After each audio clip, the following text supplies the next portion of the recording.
반갑습니다. 이번 주는 유사 실험 설계에 대해서 알아보도록 하겠습니다.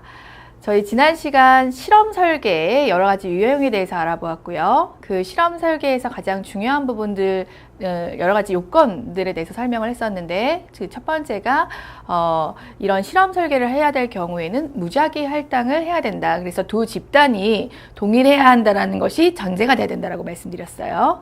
그 다음에 저희가 실험 집단과 통제 집단이 있어서 두 집단을 비교할 수 있어야 하고, 그리고 개입 을 기준으로 해서 개입 전과 후가 어떻게 달라지는지를 보는 여러 가지 방법들로 실험 설계의 방법들이 있다라고 말씀드렸죠. 그런데 그런 실험 설계에서 이걸 사회복지 현장에 적용시켰을 때 좀 어려운 부분들이 두 집단을 동일하게 만드는 무작위 할당이라는 것이 굉장히 쉽지 않고, 또 이제 사회복지 영역의 여러 집단들은 모집단 자체가 다 확인할 수 없는 혹은 확인되어지지 않는, 뭐 예를 들자면 노숙자라든지 어떤 도박이라든지 이런 뭐 이렇게 좀 드러낼 수 없는 문제들을 가진 집단에 대해서는 그 모집단 전체를 다 확인하거나 포용할 수가 없어서 무작위 할당이 어려운 한계를 가지고 있다라고 말씀드렸어요.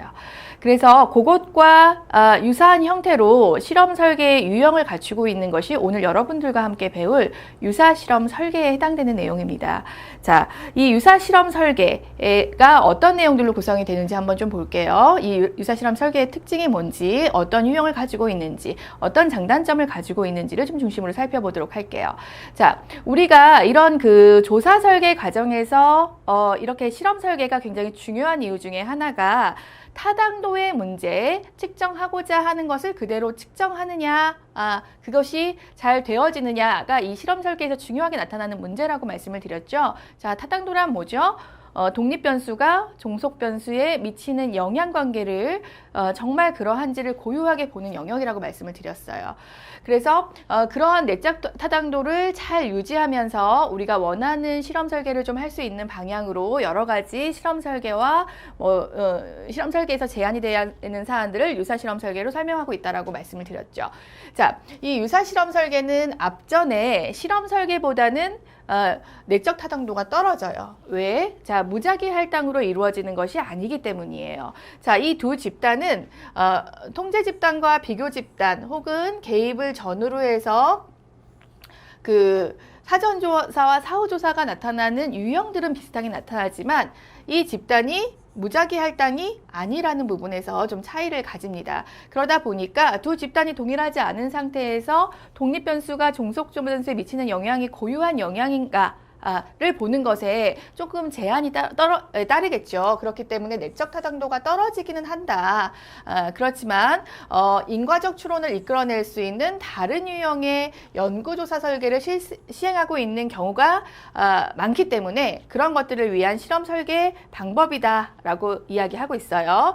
자, 제가 말씀드린 것처럼 실험 집단과 통제 집단으로 구분할 수 있지만 실제로 무작위 할당이 이루어지지 않는다는 부분에서 실험 설계와는 차이를 보인다라고 말씀드렸습니다.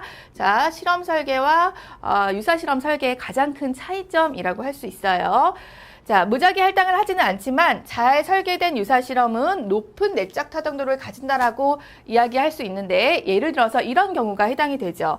자, A라는 학교에서 학생들의 학생들의 흡연이 학교 폭력에 미치는 영향을 조사하고자 하는 연구가 있다면 두 집단을 선출할 때 무작위 할당을 할 수 없으니 고등학교 1학년 1반 혹은 2반 을 비교하는 겁니다. 자, 그러면 고등학교 1학년이라는 전제 조건이 있고 같은 학교라는 환경이 있죠. 그래서 우리가 그 앞서서 실험 설계에서 무작위로 할당하는 방식은 아니지만 유사한 집단을 비교하게 되는 그런 특징을 가지고 무작위 할당이 가질 수 있는 내적 타당도를 높일 수 있는 요건들을 이렇게 유사 집단, 비교 집단을 통해서 할당하는 방식이라고 보시면 될 것 같아요.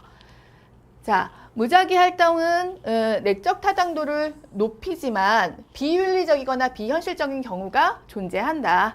특히 사회복지 연구에서는 더 그렇기 때문에 사회복지 정책과 사회복지 프로그램과 정책을 평가하는 과정에서 가장 널리 쓰인다라고 이야기하는 부분이에요. 자, 사회복지 현장에서의 한계,